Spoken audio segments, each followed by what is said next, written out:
You want to start or what? What's going on, y'all? It's Liam Crowley with ScreenRant. I'm here at South by Southwest in beautiful Austin, Texas, and I am stoked because we are joined now by The Last of Us. Guys, thank you so much for being here.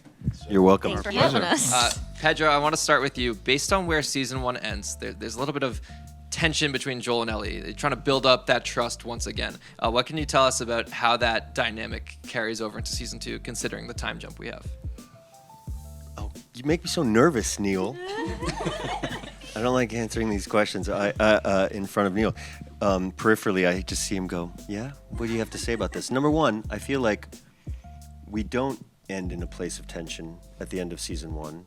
I lie. I think the tension is more with the audience that knows what's happened and knows that I'm lying to Ellie and ending the episode by making her a promise that isn't true, which is the ultimate betrayal in a way. And so the relationship is falsely not restored because it's been built and kind of falsely contained, and it's a brilliant 5-year jump to season. Is that a spoiler? No. Okay. To season 2, where there is nothing but tension and distance between the two of them, and a really kind of interesting and heartbreaking unraveling as to why. Very much so. Kaitlyn, welcome to the family. Welcome to the Last of Us crew. Thank you. It's good to be here. You're playing a truly beloved character in Abby. Do you pay attention at all to how people anticipate a character portrayal like that, or do you just go in and do your own thing? Well, it's hard not to see those things on the internet. You know, it's hard not to stop myself from looking at it every once in a while, especially going into this for sure. And I want to do this character justice and make the fans, proud by bringing her to life in this kind of way. But yeah, my main focus was just the collaboration between Neil and Craig and making sure I was really getting to the core of who she is and what drives her and her emotional state and her anger and her frustration and her grief and all of that. And I wanted to make sure that was what I was focusing most of my energy on. Halley and Neil, when it comes to developing this season writing-wise, Neil, you just worked with Craig on season 1. Halley, you're coming in for season 2. Obviously, you worked on the game. What was that dynamic like in the writer's room? Oh, it was really exciting. Neil and I have a shorthand because we worked together for 4.5 years, but I've been a huge fan of Craig since I was in grad school listening to script notes. So getting sort of that third perspective, that other perspective in was like a dream come true for like 20-year-old me. It was awesome. And Neil?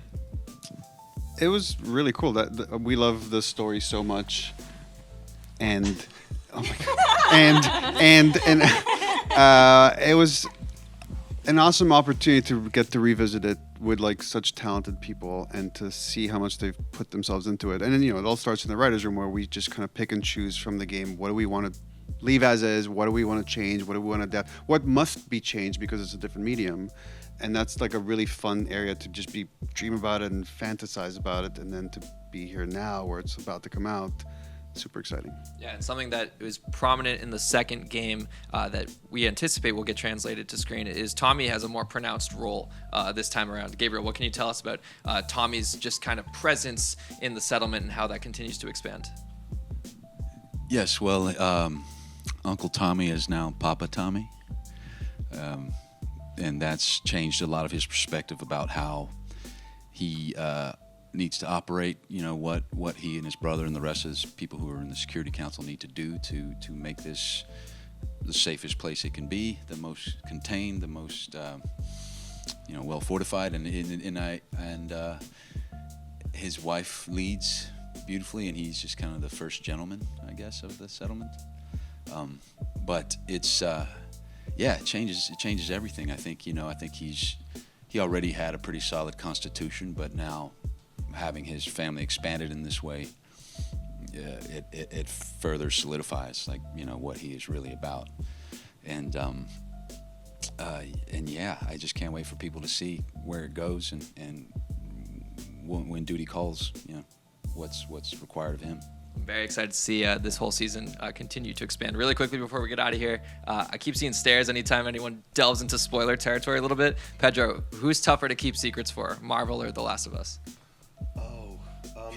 I suck at both.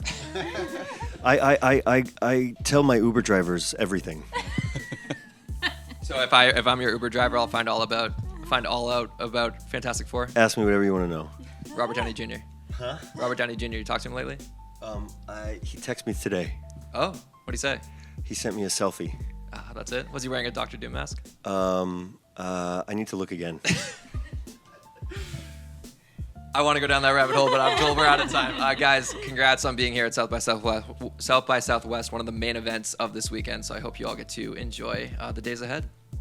Thank you. Thank you. Thank you. Thank you, guys. Cheers, man. You can't heal something unless you're brave enough to say it out loud.